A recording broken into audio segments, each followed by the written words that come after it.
Have you ever disciplined your child and after it you wondered, is there something I did I shouldn't have done? Or is there something I should have done that I didn't do? When a child is disciplined, that child is meant to learn, not cry, shut down, or rebel. A lot of parents discipline their children out of frustration and not intention. What if I tell you that discipline done right should actually build your child, develop them, and not damage them? Stay with me to the end of this video. We're going to be exploring amazing ways to discipline your child without damaging them. Okay, let's start by exploring the meaning of the word discipline. Now, discipline is not shouting on your child, it's not beating your child, it's not embarrassing your child.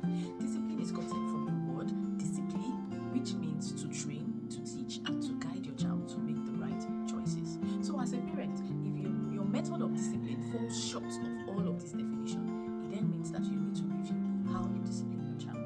Disciplining your child helps your child to become more responsible, make the right choices per time, and become more self-controlled. So if your child is lacking in any of these qualities, it means that your discipline system needs to be reviewed. Now stay with me. I'm going to be sharing in this video some ways that we can actually restructure the way we discipline our children. And trust me, you will not want to miss this. A lot of us parents mistake punishment for discipline. While punishment focuses on pain, discipline focuses on learning. Now think about this. When your child does something wrong, what intentions do you have in your heart? What do you think about? Do you think about things like, what can I do to make this child realize what he has done is wrong? Well, how can I make this child suffer for what they've done? Or do you think about, what lesson can be learned from this particular scenario so that it doesn't happen again? You see the difference, right? Punishment tends to focus on pain, while discipline focuses on learning and self-development. Now, when it comes to discipline, what are some of the mistakes that we make as parents? So quickly, I'm going to give us a few of the mistakes that we make as parents when we want to discipline our children. And the first is disciplining your child when you're angry.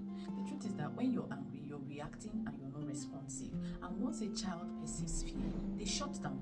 So disciplining your child in anger is not effective at all, because in that moment, the child cannot learn anything from you. Dear parents, be calming down. Second mistake we make as parents is that we are inconsistent when it comes to discipline. Today, our child does something, we correct them. Tomorrow, they do the same thing, we ignore them. We need to learn to be consistent when it comes to discipline so that our child do not become confused and start to test boundaries consistently. Number 3 mistake that we need to avoid is that we need to stop disciplining without explanation.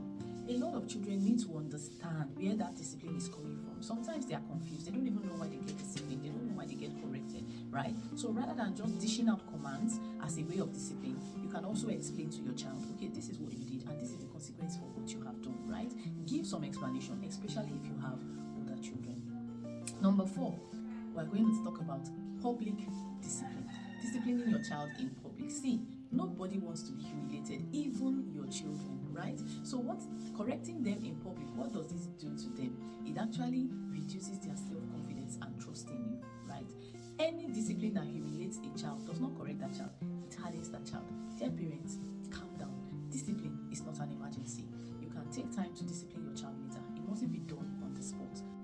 As a parent, how can I effectively discipline my child? So I'm going to be sharing with us a few things we can do to help our discipline become more effective. Number 1, set clear rules and expectation.